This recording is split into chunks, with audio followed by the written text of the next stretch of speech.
J'aime pas votre liste, Swan, et je n'aime pas être dessus. Ah, voilà pourquoi vous vous occupez de ça, Callahan. Mais si vous aviez un choix personnel Je à vais faire, peut-être faire ma propre liste noire, et je vais vous mettre dessus. est-ce que vous me menacez? Et si vous voulez jouer, faut connaître les règles, ma biche. Cette scène de sauvagerie digne d'un western que vous avez donné hier est le genre de choses dont désormais mes services ne peuvent tolérer la continuation. Est-ce assez clair? C'est très clair. Est-ce que c'est tout, capitaine? J'ai autre chose à faire. Pas à la criminelle. Quoi? Vous êtes muté au service du personnel. Au personnel? On y met que les trous du cul. Je suis resté au personnel pendant plus de 10 ans. Oui. Monsieur, ne recommencez pas une affaire du genre de celle du quartier de Fillmore il y a 1 an. Compris? C'est contraire à ma politique. Lorsque je vois un adulte du sexe masculin courir derrière une femelle avec l'intention évidente de la violer, je le descends avant, c'est ma politique. L'intention, elle restait à établir. Quand un gars à poil court derrière une fille, la queue en l'air et un couteau de boucher à la main, c'est drôle. J'ai peine à croire qu'il est en train de quêter pour la Croix-Rouge. Et vous racontez à tout le monde qu'on est des cracks. Assez, Callaghan. Fermez votre grande gueule. Capitaine, si vous voulez raconter des bobards à ces gens-là, ça vous regarde, mais pas avec moi. Il suffit, Callaghan. Votre conduite vous vaut 60 jours de suspension. Mettez-en 90. 180 et rendez-moi votre étoile. Tenez, ça va vous faire un suppositoire à 7 branches. Qu'est-ce que vous osez dire? J'ai dit, collez-vous l'étoile dans le cul. Comme ça? Si tu te baladais pas toujours avec ton crayon à marquer les punis et ton œil à la traîne, je pourrais te rendre la vie militaire, disons, plus sympa, enfin, pour ne pas dire carrément plus juteuse. Arrête de me foutre ton barreau de chaise de contrebande sous le nez avant que je t'en fasse un suppositoire que t'allumeras par les naseaux. Ah oui, je viens d'apprendre. Webster, Ces pauvres tarés ne seraient même pas foutus de se dégager d'une chiotte. c'est pas là que t'as établi ton QG maintenant? Avec le commandant Powers, nous formons une élite prête à partir en opération. Pour toi, je vois qu'une opération majeure, celle de tes grappes d'hémorroïdes.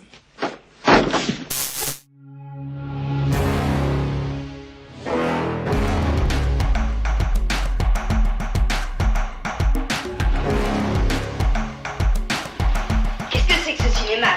Qu'est-ce que c'est que ce métier? Où tout le monde couche avec tout le monde, où tout le monde se tutoie, où tout le monde ment. Mais qu'est-ce que c'est? Vous trouvez ça normal? C'est votre cinéma. Moi je trouve ça irrespirable. Je méprise ce cinéma. Écoutez, monsieur, ça suffit comme ça. Emmenez votre âme se calmer ailleurs.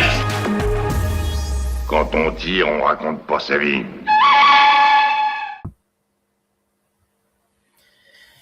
Salut les passionnés, j'espère que vous allez bien.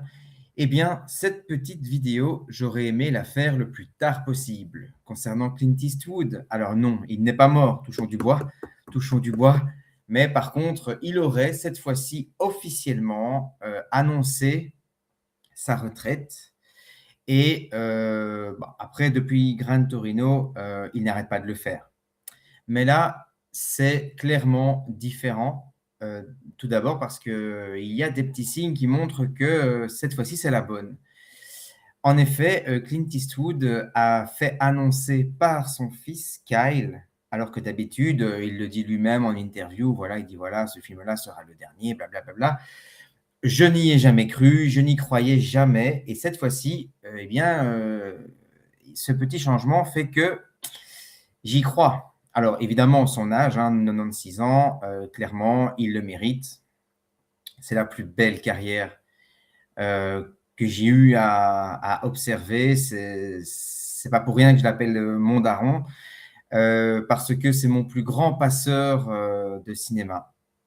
C'est avec Clint Eastwood, et c'est d'ailleurs l'objet de ma vidéo aujourd'hui, eh bien, j'ai eu envie, à l'âge de 22 ans, âge où j'ai commencé à m'intéresser vraiment à lui, à son travail de près, j'entends. Eh bien, en fonction des films que je découvrais de lui, j'avais envie d'aller plus loin dans ses influences, dans les cinémas que l'on accoquine avec Clint Eastwood en fonction des films qu'il faisait, tout ça. Et donc, en fait, j'ai découvert plein de réals en partant de Clint Eastwood. C'est pour ça que je dis que c'est mon plus grand passeur. Donc, j'ai découvert le cinéma évidemment, de John Ford, mais aussi, ça, les gens le savent moins, d'Akira Kurosawa, car Clint Eastwood est fortement inspiré par le cinéma de Kurosawa, et on en parlera un peu plus tard pour certains films. Et entre autres, ça va en choquer plus d'un, mais Clint Eastwood s'est inspiré pour ses derniers films, notamment Le Pas terrible, 15h17 pour Paris, mais il s'est beaucoup inspiré du cinéma naturaliste des frères Dardenne. Donc, évidemment, j'ai eu envie de m'intéresser aussi aux réalisateurs qui étaient influencés de près ou de loin par Clint Eastwood à l'époque. Donc, c'est comme ça que j'ai découvert John Carpenter. Plus tard, en commençant à être habitué à regarder le cinéma de cette manière-là, j'ai découvert des réalisateurs comme Howard Hawks, comme Sidney Lumet, qui a des liens avec Clint Eastwood aussi, même si Sidney Lumet est une figure du nouvel Hollywood, courant cinématographique que Clint Eastwood détestait. Mais voilà, je ne vais pas vous faire la liste de tous les réals ici, en tout cas, et je vais peut-être en discuter à travers les quelques films que j'ai choisis, car l'objet de cette vidéo, eh bien, c'est les films avec lesquels j'ai un lien avec Clint Eastwood. Donc, c'est parti, les passionnés, pour une liste de très exactement 17 films. C'est parti. Et je clôture, car après, vous ne me verrez plus, vous m'entendrez, pour dire que, voilà, merci, papa. Merci, Clint, pour m'avoir ouvert ce cinéma-là. Pour m'avoir donné à manger quand j'avais envie d'aller plus loin dans le cinéma. Merci de m'avoir nourri cinématographiquement parlant. Et j'avais prévu de faire une liste de toutes les qualités que je trouve à ce réalisateur, mais vous allez certainement croire que j'allais en faire des caisses. Alors, je vais rester le plus neutre possible. C'est à l'image du cinéma de Clint Eastwood, en fait. On en parlera, bien sûr. En tout cas, merci, papa, pour cette carrière extraordinaire. Je regarde tes films tellement souvent. Donc voilà, c'est parti pour donc 17 films, les 17 films de Clint Eastwood avec lesquels j'ai un lien de près ou de loin. Et vous allez voir, vous allez être surpris. Bon visionnage, les passionnés. Et pour ce premier film, qui est en fait le dernier du classement, c'est-à-dire le numéro 17, j'ai nommé The Rookie, La Relève. Alors celui-là, très clairement, c'est le moins bon des films que j'apprécie de Clint Eastwood. Alors, on ne va pas se mentir, hein, c'est un plaisir coupable et ce n'est rien d'autre. Mais je l'ai découvert étant petit, donc bien avant que je ne découvre Clint Eastwood réellement. C'est-à-dire que pour moi, Clint Eastwood avant, eh bien, c'était l'acteur de maman, quoi. C'était l'acteur vieillissant. Mais celui-là, donc, avait un certain punch, moi, qui me plaisait beaucoup étant enfant. Alors, il a pourtant plein d'atouts. Clint Eastwood derrière la caméra, Clint Eastwood devant la caméra, mais pourtant, il y a quelque chose qui sonne très Arme Fatale-like, quoi. C'est un film qui carbure à l'adrénaline, au punchline, au cliché assumé, et ça se regarde, je dirais, comme on mange un paquet de chips à minuit, quoi, sans honte, mais sans illusion. C'est évidemment un pur plaisir coupable, exactement le film bien régressif qui fait du bien un soir de déprime, quoi. Alors, le film raconte l'histoire d'un vétéran de la police, Clint Eastwood, qui se retrouve affublé d'un jeune flic idéaliste, nerveux, duo totalement improbable, mais enquête explosive, les méchants bien caricaturaux, les cascades bigger than life. On est dans le buddy movie pur jus, celui qui coche toutes les cases du genre, mais sans jamais chercher à les dépasser. Et pour la petite anecdote, donc Clint Eastwood est partisan du système One for them, one for me. Donc, c'est-à-dire que pour pouvoir financer un film qui lui plaît à lui, voilà, la Warner lui impose un film à réaliser. Celui-là, c'en est clairement un. Clint Eastwood a bâclé le tournage pour travailler sur Chasseur blanc, cœur noir et surtout pour en assurer la promo. Et donc voilà, Clint Eastwood avait très à cœur de faire son film Chasseur blanc, cœur noir. Et donc celui-là, il l'a fait à la va-vite, mais il l'a fait. Voilà. Alors le duo Eastwood-Sheen, il est très amusant. C'est un vrai contraste d'énergie, mais franchement, il plaît.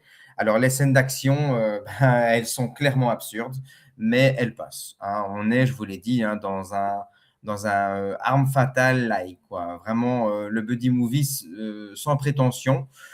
Et moi, ça me va, en fait. Voilà, tout simplement. Alors, la mise en scène, elle est très old school. Les cadrages sont propres, hein, ça, c'est Clint. Le rythme est carré. Efficacité avant tout. Après, voilà, le scénario, quoi, bof. Les personnages sont écrits au feutre. Il y a une absence totale de nuances. L'humour de Clint Eastwood a déjà été bien meilleur, mais voilà, il me plaît. Alors, je lui ai mis la note de 5,5 sur 10, hein, c'est pas ouf non plus. Voilà, c'est vraiment le genre de film que je regarde sans rien attendre du cinéma. Vraiment, pour retrouver la sensation des VHS d'action qu'on louait le vendredi soir, où l'on savait que l'histoire basique allait être fun, quoi. Voilà. Donc, c'est un plaisir coupable à assumer. Voilà, j'ai rien de plus à en dire. Petit film bien cool, quoi. Il va te tailler la bite en copeaux et te faire des rillettes de couilles s'il apprend ça. Putain, nom de Dieu! Le père lacolique te prévient qu'il est un père lacolique fatigué, qui a des renvois de barbelés, qui pisse du napalm et qui te vide un chargeur dans le cul d'une mouche à 200 mètres. Avec ton faciès d'orang-outan, sergent-major, t'es une pub vivante pour capote anglaise, salopard! Et donc, oui, vous l'aurez compris, je sais, c'est pas un grand Eastwood non plus, mais je l'adore. Et pour une simple et bonne raison, eh bien, c'est punchline et rien d'autre. On se marrait, mon frère et moi, sur les répliques de ce film. Pareil, je l'ai regardé petit et je trouvais pas le film absolument génial. Et c'est toujours pas le cas. Mais voilà, souvenir, punchline. Les punchlines de Clint font peut-être partie des meilleurs avec l'inspecteur Harry. C'est peut-être les meilleurs punchlines de Clint Eastwood, quoi. Vraiment. Alors, le film, eh bien, c'est une ode à Clint Eastwood, vraiment. Le rôle du sergent instructeur Tom Highway, hein, grande gueule, vétéran désabusé, gueule burinée, punchline qui claque comme des rafales. Vraiment, Le Maître de guerre n'est pas un grand film de guerre, c'est même pas du tout un film de guerre, mais c'est un sommet de testostérone caricatural, bourru jusqu'au cliché, mais on l'aime. Et moi, il me fait un peu penser à un vieux rocker sur le retour dans son phrasé. Je le trouve absolument incroyable dedans. Alors, évidemment, c'est un film très républicain. Hein. Moi, c'est pas du tout mon penchant. Dans les années 80, il se revendiquait pur républicain. Ça changera dans les années 90 un petit peu quand même. Il montrera sa déception en tout cas. Mais dans Le Maître de guerre, il gueule, il frappe, il provoque, il motive. Et tout ce petit monde autour de lui, eh bien, finalement, concourt à le rendre, à le transformer en véritable machine de guerre, mais très disciplinée. On est vraiment dans le mythe du vieux soldat qui remet tout le monde au pas. Et j'en rigole parce que, franchement, il a une façon de le faire, moi, qui me fait mourir de rire, quoi. C'est l'archétype assumé à 200%. C'est Clint Eastwood en mode bulldozer. Il a un charme dingue dans ce film. Il a un humour très sec, un charisme percutant. Les dialogues sont cinglants. Vraiment, moi, vous pouvez regarder sur YouTube. On fait des vidéos entières. D'ailleurs, j'en ai extrait une ici. sur ses punchlines, vraiment, ce film, c'est un sommet. Je ne vais pas en faire des tonnes parce qu'il n'y a rien d'autre vraiment à en dire. On va monter de grade maintenant. En numéro 15, moi j'aurais pu le mettre beaucoup plus haut, mais j'essaye de faire la différence entre le personnel et évidemment le côté technique. Techniquement parlant, c'est vrai que ce n'est pas le meilleur Eastwood, mais ce film, sur le plan personnel, touche quelque chose de très profond, de très intime et même de fondateur dans mon parcours, je dirais. Il existe un lien très clair, même évident, entre moi et Invictus, puisque le lien est que je me suis fait tatouer le mot Invictus à l'intérieur de mon poignet droit. Pourquoi? Parce que c'est un lien qui parle de résilience, de dignité, de reconstruction à une période de ma vie où je l'ai fait quand j'étais en plein burn-out et que je souhaitais m'en sortir. Et donc, c'est de cette façon très particulière que j'ai de me relever encore et encore. Et malgré tout, j'ai quand même su garder ma sensibilité. Donc, on dit toujours que quand on se relève d'épreuves, on est plus dur. Moi, c'est l'inverse. Je ne veux pas dire que je ne suis pas plus dur, mais je veux pas dire que je suis plus dur, mais je suis plus à l'écoute, bizarrement. Donc, voilà, c'est mon lien avec Invictus. C'est à la base un poème de Henley, donc celui que vous entendez prononcé par Morgan Freeman dans le film. Ça parle d'un homme brisé, mais qui est indomptable intérieurement. Et c'est exactement l'impression que j'ai avec mon parcours. J'ai connu de nombreuses périodes de doute, encore récemment, des moments où j'aurais pu m'effondrer, où j'aurais pu me reconstruire seul. J'ai affronté des combats silencieux parce que je ne voulais pas en parler autour de moi. Mais j'ai toujours avancé et je m'en suis sorti. Je n'ai pas la fierté de pouvoir dire que je m'en suis sorti tout seul, mais j'ai réussi à m'en sortir. Le film Invictus, que j'ai découvert dans cette période très sombre de ma vie, eh bien, moi, ça m'a clairement parlé. Voilà. Alors, Invictus parle de sport, mais j'ai fait le lien, bien sûr, avec le milieu du théâtre et du cinéma dans lequel j'évoluais et qui m'a rendu complètement malade. Voilà, ça parle de la présence que l'on peut occuper dans sa vie, de ne pas être acteur de sa vie. Moi, c'est un film qui me donne envie de créer. C'est un film qui me donne envie de transmettre tout simplement. Alors oui, je reconnais bien sûr que ce n'est pas le plus grand Eastwood, mais je ne pouvais pas ne pas en parler, bien sûr. Dans les ténèbres qui m'enserrent, noir comme un puits où l'on se noie, je rends grâce au Dieu quel qu'il soit, pour mon âme invincible et fière. Dans de cruelles circonstances, tu n'es ni gémi ni pleuré, meurtri par cette existence. Je suis debout, bien que blessé, en ce lieu de colère et de pleurs, se profile l'ombre de la mort.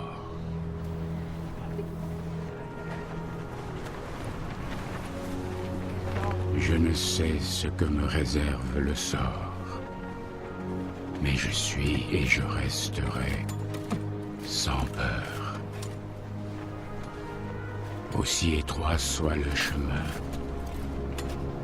nombreux les châtiments infâmes, je suis le maître de mon destin. Je suis le capitaine de mon âme.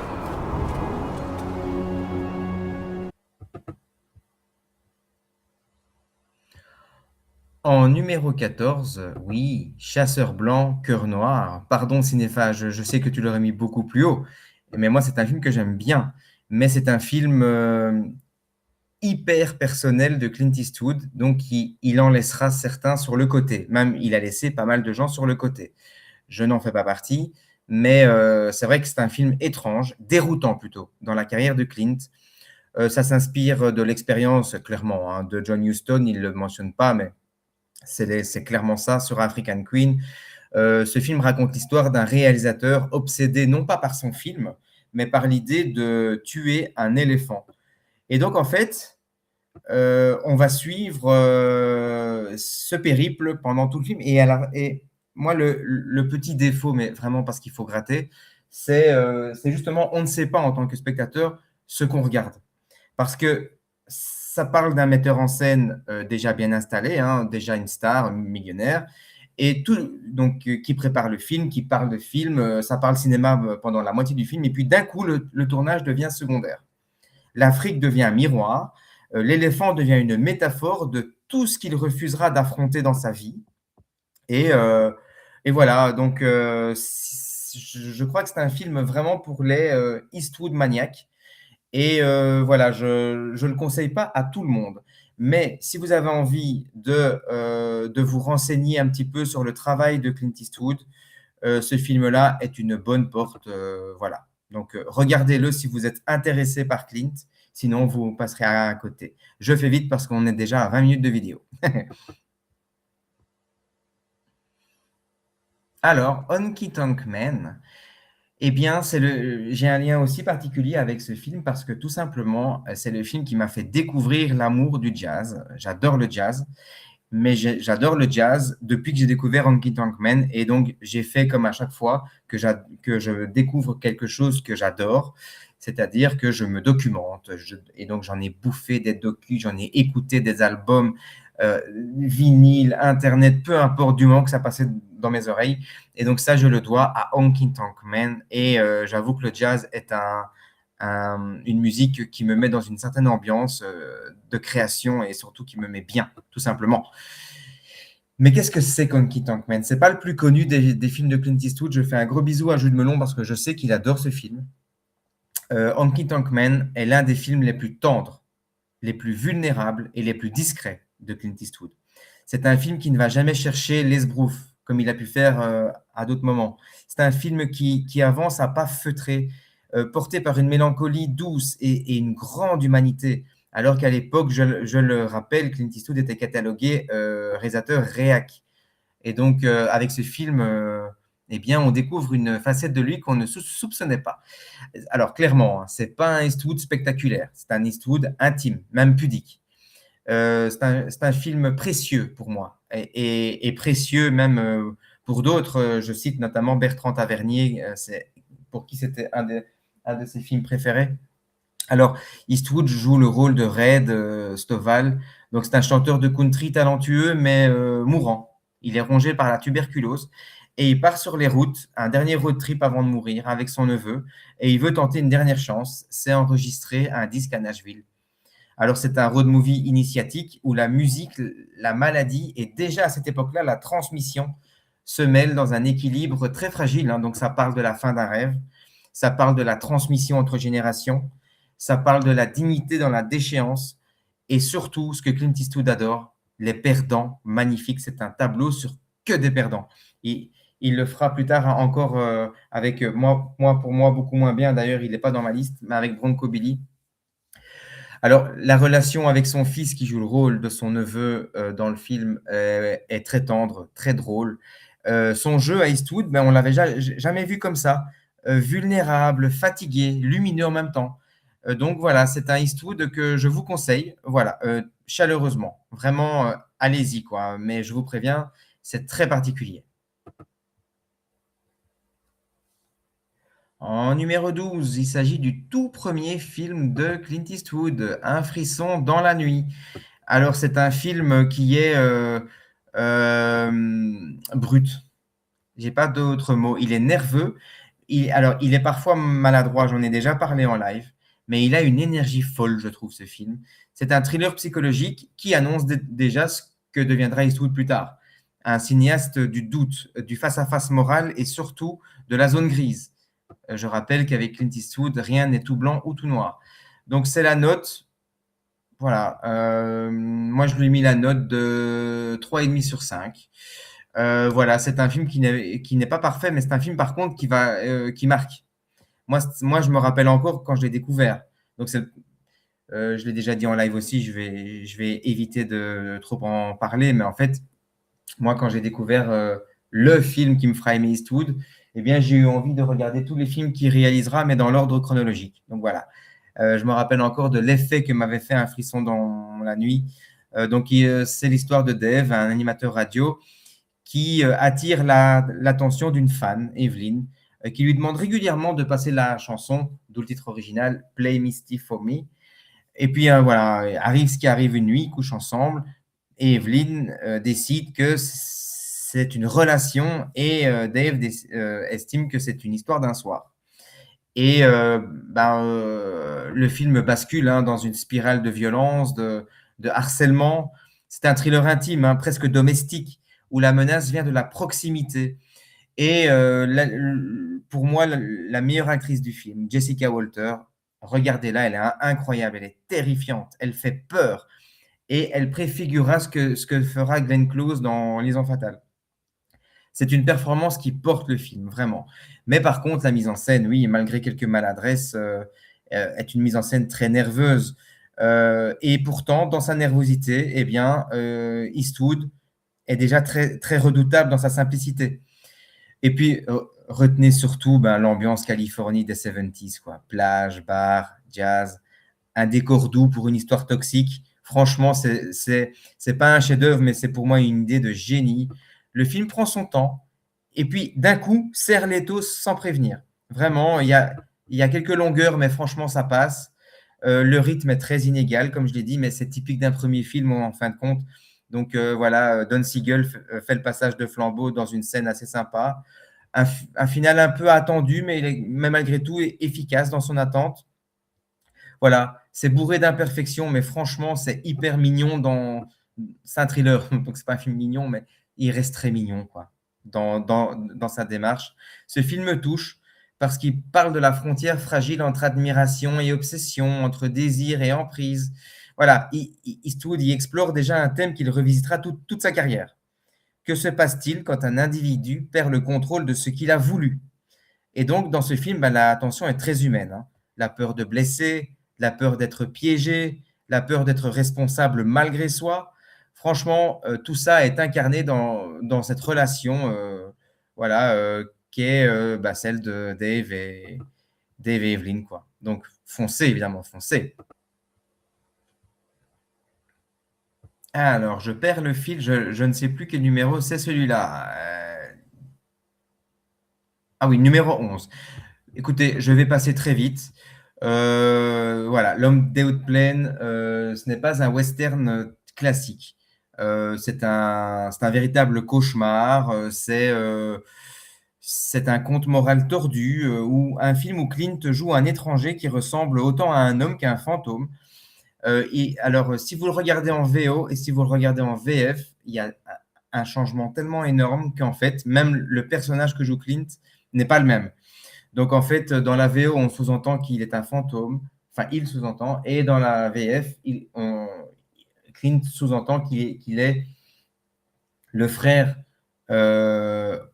Donc, en fait, c'est un frère qui vient venger le lynchage de son frère. Donc, voilà, c'est un western de vengeance. C'est un western mystique, surnaturel.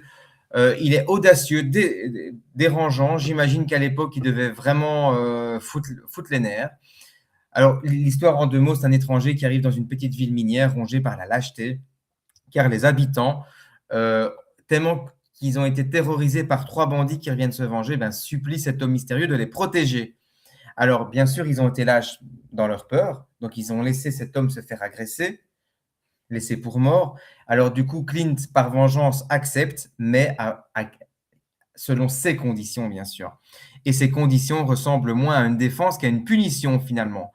Donc, voilà, c'est un film sur la culpabilité collective, sur la responsabilité que l'on a dans la société. Ça préfigure un peu de son point de vue, parce que Clint est libertarien, et les libertariens partent du principe que l'homme en société ou de manière individuelle peut interfonctionner sans spécialement avoir un organisme de loi au-dessus de la tête. Voilà. Je fais très très bref parce que ça prend j'ai pris un temps dingue, donc voilà, je vais écourter. Mais bien sûr, l'homme des hautes plaines, à voir. Pell Rider, le cavalier solitaire, numéro 9. Alors, oui, bah celui-là, c'est un Clint très, très particulier aussi. C'est un film qui flotte entre le réel et la légende. Clint Eastwood, il reprend la figure de l'étranger encore, mais en la poussant plus loin. Ici, il n'est plus seulement un justicier, il est une ombre, un revenant, un symbole. C'est un western qui parle de foi, oui, de justice et de rédemption avec une sobriété presque spirituelle. Donc en fait, ça parle d'une communauté de chercheurs d'or qui est harcelée par le pouvoir au-dessus d'eux, qui est incarné par un magnat local. Au moment où tout semble perdu, un cavalier solitaire apparaît, un prédicateur silencieux, calme, mais dont la présence suffit à faire trembler les puissants. Et dans ce film, ben, on sent un peu les valeurs spirituelles que donne Clint Eastwood dans ce film. Donc, en numéro 9, Pell Rider, le cavalier solitaire.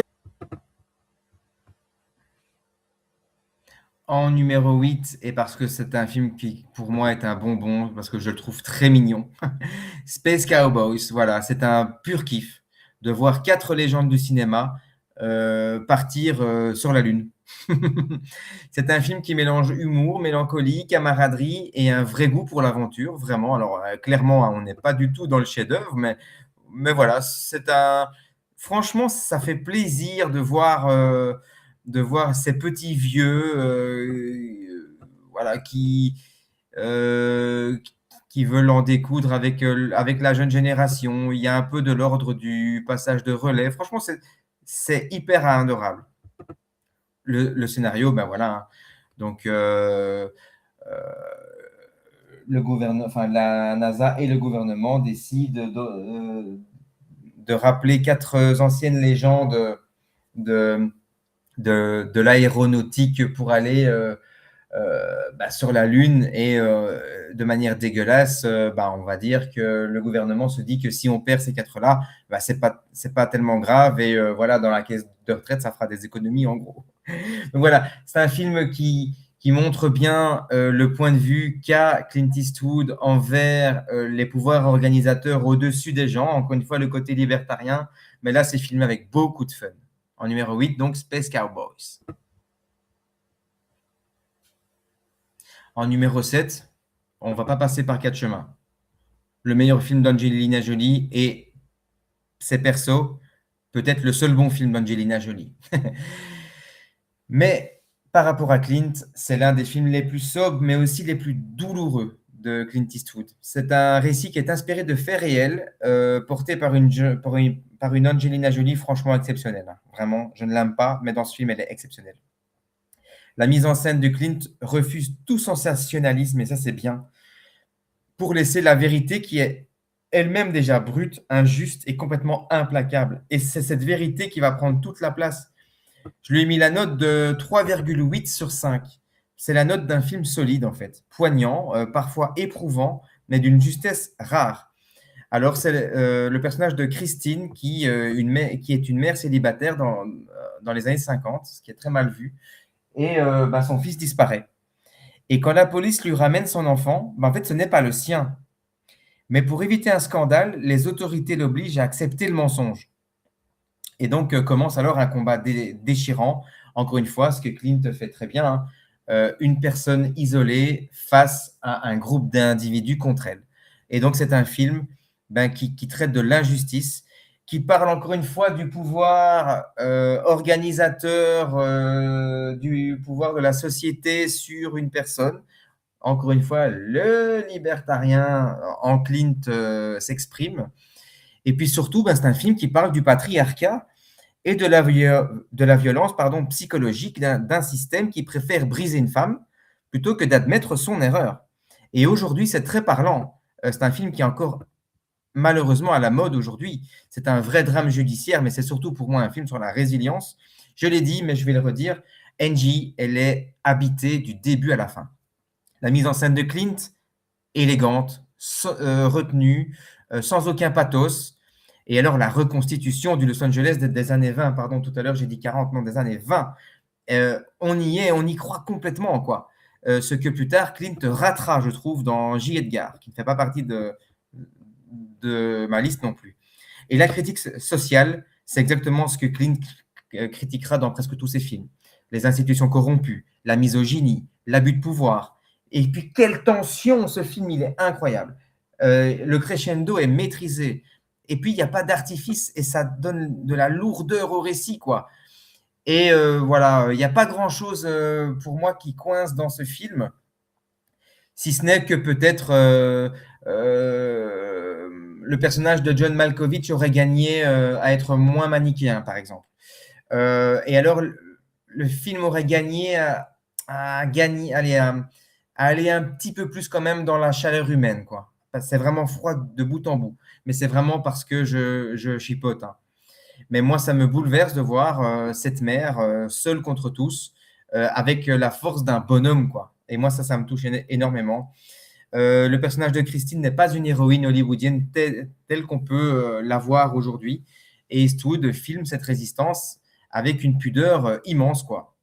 Donc, voilà, pour moi, c'est... en fait, ce que Clint nous dit, c'est que la vérité n'a pas besoin d'être spectaculaire si elle est vraie. Et donc, en fait, c'est exactement l'opposé de ce que dit John Ford, que quand la légende est plus belle que la réalité, imprimez la légende. Là, Clint dit l'inverse. Donc voilà, c'est son premier point de séparation avec John Ford, en fait. C'est un film sur la dignité, franchement. Donc, allez-y, vous ne serez pas perdant en regardant. En 6, le dernier film de papa. Juré numéro 2. C'est un baroud d'honneur, du coup, on peut le dire maintenant.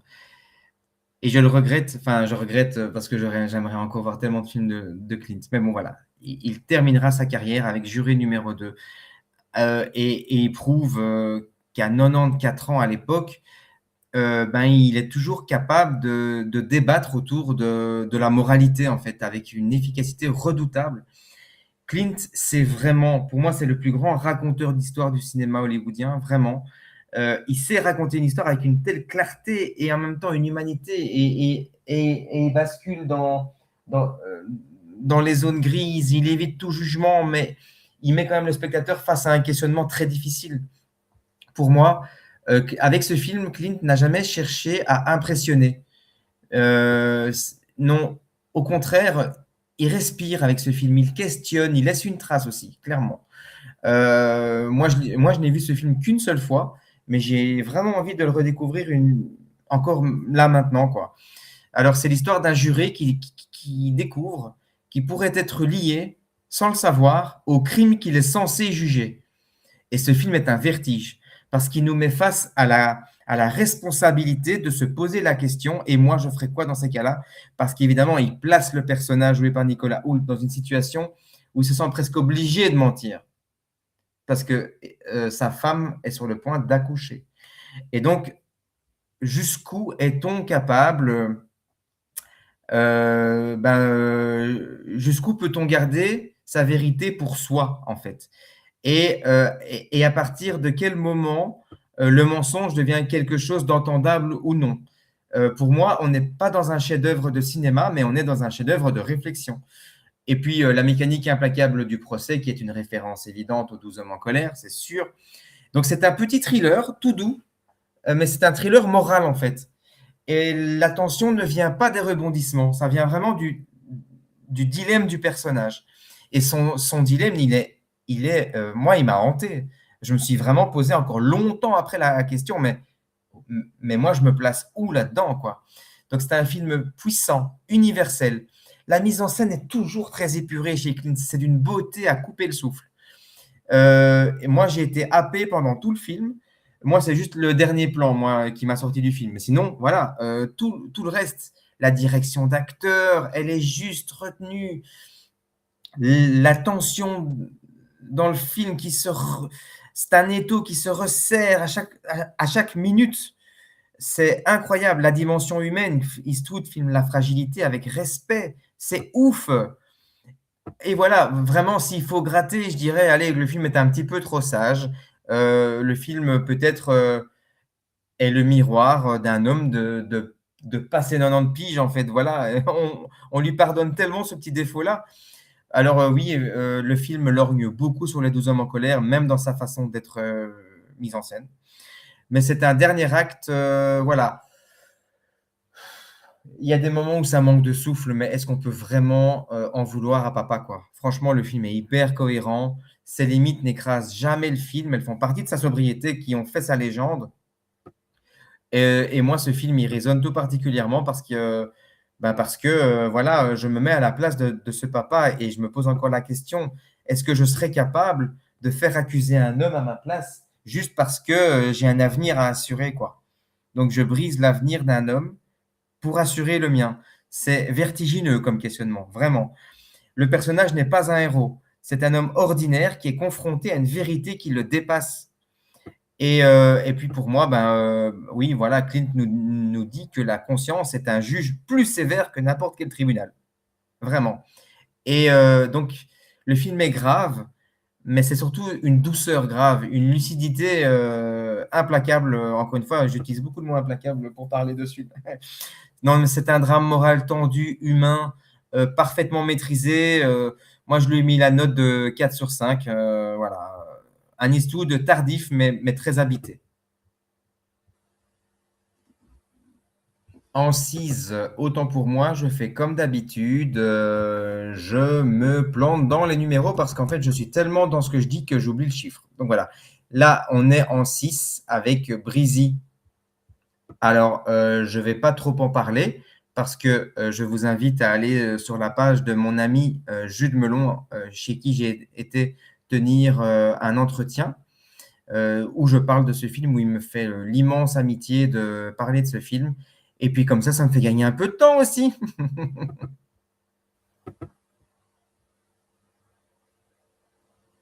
Alors moi, je le mets à cet endroit-là et vous allez me tuer parce que pour beaucoup, c'est l'Eastwood ultime, Impitoyable. Alors, Impitoyable, je ne vais pas trop en parler non plus parce que tout le monde en a déjà parlé. C'est l'Eastwood préféré de beaucoup de gens. Voilà, moi, je ne vois, évidemment, je vois que c'est un des meilleurs westerns. Moi, c'est mon western numéro 2 préféré. Mais je n'ai pas grand-chose à en dire derrière ça, quoi, parce que tout a déjà été dit et je n'aurais pas l'impression que ma vision soit plus intéressante que n'importe qui d'autre. Donc voilà, en numéro 5, Impitoyable.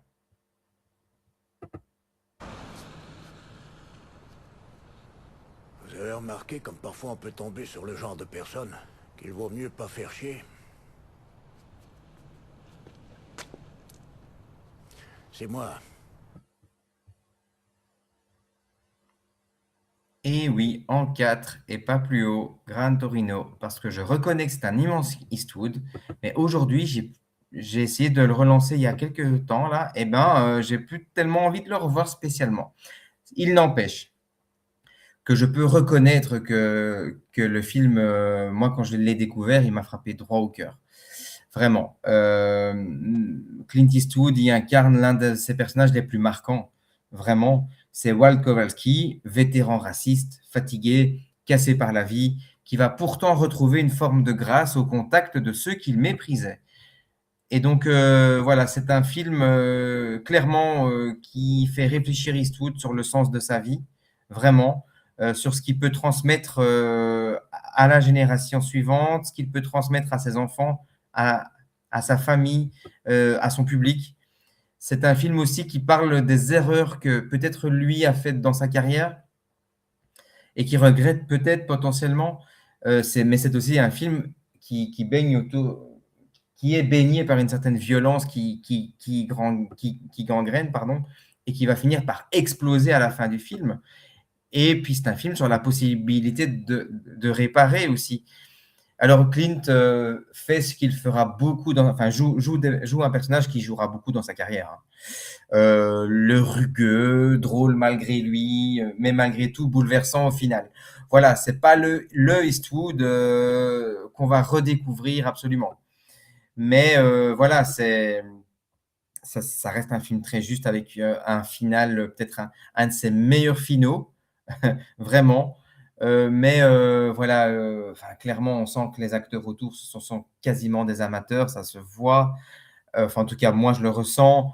Voilà, il y a des choses qui font que je ne peux pas le mettre dans mon tiercé de tête. Mais pour la mise en scène de papa. Franchement, bravo, quoi. C'est parce qu'il parle avec une vérité dingue de ces hommes qui ont tout raté dans leur vie affective, mais qui trouvent presque par hasard une dernière chance d'être utile, d'être juste, d'être humain. C'est très libertarien aussi, ça. Et c'est un anti-héros. Voilà, c'est un homme brisé qui, pour la première fois depuis longtemps, regarde quelqu'un d'autre que lui-même. Et oui, franchement, ça évite tous les clichés du genre et c'est bouleversant. On peut être vieux, fatigué, abîmé et encore faire des choix dans sa vie, quoi. Donc franchement, pour ça, merci Clint. Il aurait pu finir sa carrière sur ce film-là. Surtout qu'après, il fera plein de films, moi, qui me correspondront beaucoup moins. Mais voilà, non, j'allais dire, si vous n'aviez qu'un film de Clint à regarder, non, quand même pas. Mais on est dans un film profondément humaniste, très puissant, et Eastwood est vraiment immense. Donc, vous ne perdrez pas votre temps si vous regardez Gran Torino, c'est clair.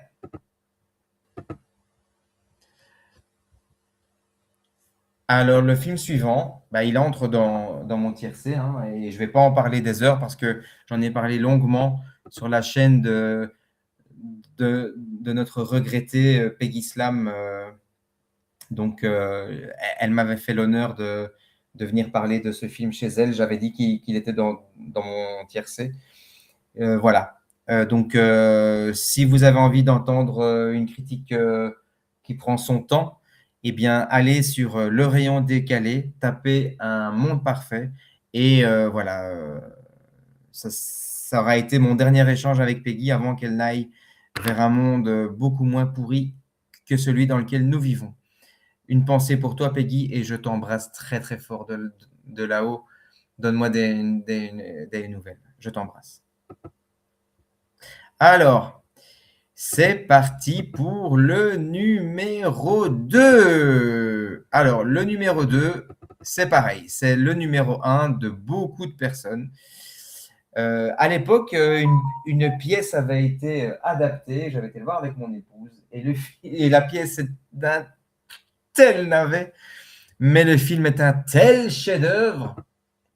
Je parle bien sûr de Sur la route de Madison. C'est le numéro 1 d'énormément de gens, y compris de ma maman et de mon épouse. Donc voilà, je leur fais une petite dédicace au passage. Mais très franchement, est-ce que j'ai encore des choses à dire sur ce film? Tout le monde l'a vu, vous le connaissez tous. C'est votre préféré certainement. Je ne vais rien dire de plus que la plupart des gens. Je vais quand même essayer, mais c'est le film autobiographique de Clint Eastwood. Et moi, je le mets en 2 parce que le numéro 1 est un film qui a vraiment changé ma façon de regarder le cinéma et je ne peux pas le mettre ailleurs. C'est uniquement pour ça. Mais franchement, ce film-là, c'est un film qui respire l'émotion à chaque plan. Clint Eastwood, c'est la quintessence de la réalisation, qui devait être à la base être un projet de Steven Spielberg. Et donc, c'est un film où chaque silence, chaque regard, chaque geste a le poids de toute une vie, quoi. Donc, oui, voilà. Moi, je lui ai mis la note de 4,5 sur 10, 4,5 sur 5 sur Letterboxd, mais parce qu'il n'y a pas moyen de mettre 4,9, quoi. Vraiment. Sinon, je l'aurais fait. Franchement, là où je vais peut-être pouvoir parler, c'est sur l'unité de temps dans lequel Clint Eastwood fait évoluer ses personnages. 4 jours. 4 jours seulement pour vivre un amour qui aurait pu durer toute une vie. C'est 4 jours où ce qui aurait pu être un film sur l'adultère est finalement un film sur l'amour véritable. Et je crois qu'il n'y a que Clint qui a réussi à faire ça. Il a quand même dressé le portrait d'une femme, si on regarde ça vu d'en haut, qui trompe son mari le temps de 4 jours, le temps d'un long week-end. Et donc, j'ai beau réfléchir, je ne vois pas de réal qui a parlé d'adultère sans juger ses personnages. J'ai beau réfléchir, je ne vois pas. Mettez en commentaire si vous en avez. Peut-être qu'il y en a qui ne me passent pas par l'esprit. Mais en tout cas, Clint Eastwood, ne juge jamais aucun des personnages. Et pourtant, le mari est parti à la pêche. La femme rencontre un homme qui qui éveille en elle autre chose que des choses liées à la maman ou à la gentille petite femme au foyer. C'est un film qui parle de désir. C'est un film qui parle de faire passer sa famille avant ses propres rêves et sans jamais juger le personnage. On aurait pu filmer Francesca comme un personnage pathétique. Non. Au contraire, Meryl Streep lui donne une véritable élégance. C'est un film sur le devoir. C'est un film sur l'identité et sur le destin, en fait. Ni plus ni moins. Alors, la performance de Meryl Streep, c'est une de ses plus bouleversantes. Eastwood, comme acteur, c'est son meilleur rôle. Vraiment. En tout cas, le mieux écrit. La mise en scène est simple, élégante. Il n'y a pas un pli qui dépasse. La photo, elle est chaude, elle est douce, elle est tactile. La musique, elle est mélancolique, elle accompagne sans être envahissante. Et on en parle de la scène de la pluie à la fin. Ben, vous savez très bien, je n'ai même pas besoin de l'illustrer par une vidéo. C'est l'une des plus belles scènes de renoncement du cinéma moderne. Alors certains diront oui que le film est lent, que l'émotion est trop frontale, que le classicisme est trop présent. Eh bien, j'ai envie de dire oui, c'est vrai, mais en même temps, tout est coordonné, tout s'imbrique, il y a une cohérence totale. C'est un chef-d'œuvre. Je n'ai pas peur de le dire. C'est un pur chef-d'œuvre. C'est une rencontre, ce film, vraiment. Ça parle de ces choix impossibles où l'on doit sacrifier le bonheur immédiat pour préserver ce qui nous dépasse. Clint Eastwood et Meryl Streep ne sont pas dans l'hollywoodianisme. Ils vivent un amour juste, humain, tragiquement beau. Et puis, il y a des amours qui ne sont pas faits pour durer. Ça ne veut pas dire qu'elle n'est pas sincère. Et donc, merci papa de nous avoir fait découvrir l'amour sous ce regard-là. Donc oui, bien sûr, chef-d'œuvre. Immense chef-d'œuvre. Et c'est parti pour le numéro 1. Eh bien, ça va être difficile de ne pas être dithyrambique. Je vais simplement dire que ce film, c'est avec ce film-là que je me suis intéressé à Clint Eastwood.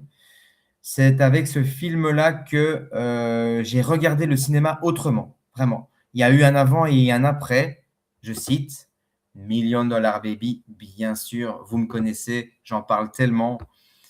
Ce film, je lui mets la note de 1000 sur 10. Pour moi, c'est même pas un film, c'est un séisme, c'est un uppercut existentiel.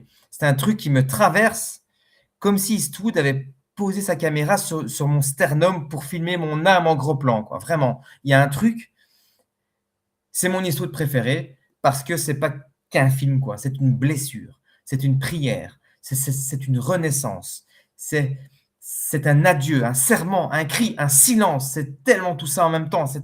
C'est une explosion dans mes neurones.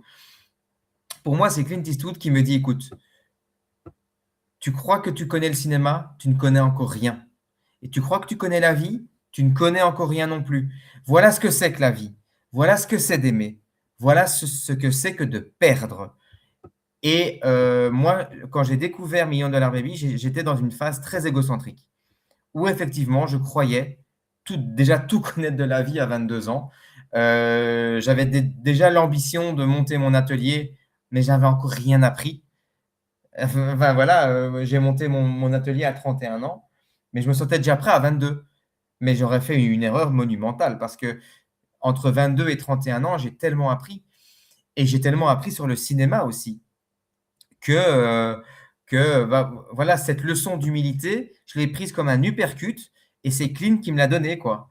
C'est un film sur la volonté, mais la volonté sous forme d'amour. Vraiment. Parce que Maggie ne veut pas gagner. Elle veut simplement exister. C'est le personnage de Clint qui veut la faire gagner. Mais elle existe déjà avant même. Elle est forte avant de devenir numéro 1, avant de devenir la $1 Million Baby. Elle existe déjà. Et c'est shakespearien à crever, ce film.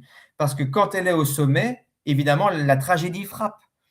Et c'est exactement ça que je transmets aussi. Enfin, pas la tragédie, mais c'est cette présence vivante de Maggie sur le ring. C'est cette sincérité que je cherche à trouver dans chacun de mes acteurs. Et s'il faut chuter, on chutera ensemble. Dans ce film, Eastwood ne filme pas des scènes, il filme des destins. C'est vraiment une vie entière compactée en 2 heures, quoi. Et pour moi, ce film, c'est vraiment une prière, quoi. Moi, c'est un film qui peut me faire vibrer. C'est un film qui fait vibrer ma corde sensible, ni plus ni moins. Là, ma critique, elle ne sera pas cinéphilique. Elle sera clairement passionnée, quoi. C'est un film qui a éveillé ma passion pour le cinéma, pour Clint Eastwood, pour la boxe aussi, parce que moi, j'ai découvert la boxe avec Rocky, mais j'ai aimé la boxe avec $1 Million Baby. Et puis, quelle pudeur. Et en même temps, c'est paradoxal parce que Clint filme Maggie avec énormément de pudeur, mais c'est le film où Clint, en tant qu'acteur, se livre le plus avec Sur la route de Madison. Et quand Frankie murmure « Mokoshel », ce n'est pas un mot.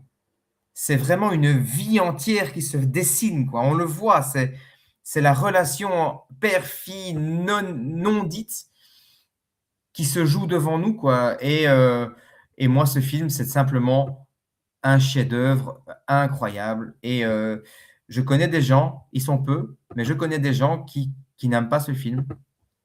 Mais pour moi, ce film, c'est le vrai testament de Clint Eastwood. Voilà les passionnés, j'ai mis un certain temps pour faire cette vidéo. Désolé, hein, j'ai mis 55 minutes, donc c'est long et je m'en excuse. Et voilà, je tenais à m'excuser de cette longueur. Et voilà, je souhaite déjà à papa énormément de... Profite bien de ta retraite et j'ai que ça à dire. Allez, je monte ma petite mimine une dernière fois. Et voilà, merci papa, quoi. Voilà, ciao, ciao. Passez un très bon week-end, les passionnés. Et on se dit à très vite. Salut, salut.